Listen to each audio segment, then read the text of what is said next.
तो ये चल रहा है। पहले आप इस वीडियो को देखिए जिसमें पाकिस्तान के पीओके में सीधा सीधा ये कह दिया गया है एक तकरीर के दौरान कि हम पाकिस्तान का हिस्सा नहीं है। कश्मीर जो है वो पहले बहुत निकालते हैं, कश्मीर पाकिस्तान का हिस्सा नहीं है, कश्मीर पाकिस्तान की रियासत का हिस्सा नहीं है। भारत के मुसलमानों से नफरत, लेकिन जिसे कल तक ये दोगले बीजेपी वाले आतंकी कहते थे, तालिबानी हिंदू बेचारे गुफा में छुप जाएंगे इसको देख, लेकिन बेशरम है, गुफा में कहा जाएंगे। भाई आप ये देखो, कल तक जो तुम्हारा बाप और तुम तालिबान को आतंकवादी कहते थे, आज उसी तालिबान सरकार का साथ पूरी दुनिया में सिर्फ मोदी जी दे रहे हैं।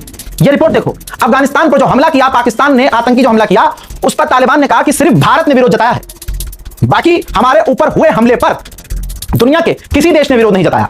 यह है मोदी सरकार। भारत के अंदर भारत के मुसलमानों को मारो पीटो। बीजेपी की जिसका मुंह सच में बड़ा है, उसका एक वीडियो दिखाता ना जाएगा मैंने लानती का, कि मैं एक बीजेपी का बड़ा चेहरा हूं। अरे मुंह में इतने बड़े बड़े लिए हैं तुमने लाठी हैं, तो भाई मुंह तो बड़ा हो ही जाएगा। इतना ऑपरेशन कराओगी, इतना ऑपरेशन कराओगी, मुझे लगता है इसने अपने मुंह को जानबूझकर बड़ा करवाया होगा। कुछ बड़ी चीजें होंगी, छोटे छोटे मुंह में नहीं आती होंगी बड़ी बड़ी चीजें, तो जानबूझ के। इसके एक्स बॉयफ्रेंड का बयान वायरल है कि भाई साहब 6 दिन में से 12 बार ले बेटा चाहिए रहता था, तो भाई इसने मुंह अपना बड़ा करवाया। 40-50 साल की औरत अपने आप को 30 साल की बताती रही, और बीजेपी की रैलियों में ये बड़ा चेहरा रही, खुद कहती है कि मैं बीजेपी का बड़ा चेहरा है। तो भाई दरअसल में बड़ा है ये मुंह, चेहरा नहीं, चेहरा तो गंदा घिनौना है। वो समुद्री नजिस मछली होती है जिसे कोई भी आकर बहन बेटियां देख रही हैं, नहीं बोलूंगा, तो उससे आपत्तिजनक बयान दिलवाओ, उसके खिलाफ कोई कार्रवाई मत करो। ये बीजेपी का खेल है। मुसलमान अगर अपने आप कह रही है, दूसरी तरफ वो कुरान के खिलाफ बयान दे रही है, दूसरी तरफ वो अब पैगंबर इस्लाम और अम्मा आयशा के खिलाफ बयान दे रही है। मुसलमान जंतर मंतर पर कितना इकट्ठा हुआ, और आम मुसलमानों को छोड़ो, मुझे बताओ उलमा का क्या रिएक्शन है। मानो हमारा कोई लीडर नहीं है, लेकिन हम जिसके पीछे नमाज पढ़ते हैं, जिससे मसले मसाइल पूछते हैं, वो जो आलिम दीन मस्जिद के अंदर सबसे बड़ा तुर्रमखा बनता है, हाथ फेंक फेंक के तकरीर करता है, मुझे बताओ उनका वो जोश तब क्यों नहीं जागा। जंतर मंतर पर आलिम दीन हमारे उलमाए कराम, चाहे वो शिया क्यों ना हो, चाहे वो सुन्नी क्यों ना हो, बताओ कौन उतरा। ठीक है, परमिशन 2 घंटे पहले परमिशन मिली, फिर कैंसिल कर दी गई, लेकिन ये पता है क्यों हम हार रहे हैं?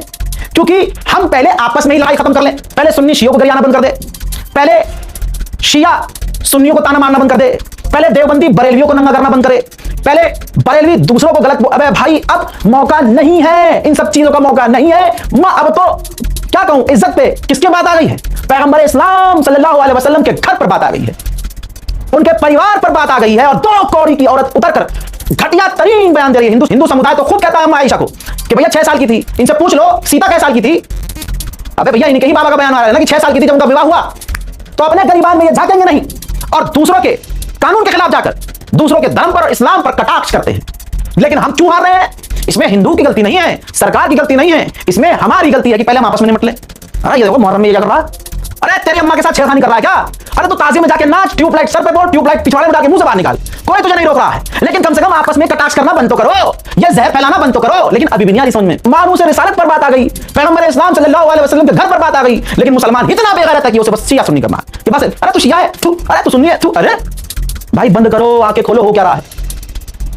अब आप देखो ना, पाकिस्तान अफगानिस्तान पर हमला कर रहा है, कोई निंदा नहीं कर रहा है, लेकिन उस अफगानिस्तान उस तालिबान सरकार के साथ मोदी सरकार खड़ी है, और भारत के अंदर अपने लोगों को छोड़ रखा है कि चलो इस्लाम का अपमान करो। यहां तक कि लेटर हेड भी जारी कर दिया गया कि नाजिया इलाही खान बीजेपी की नहीं है, हमसे उसका लेना। अभी तक तो बीजेपी करवा रही थी सब।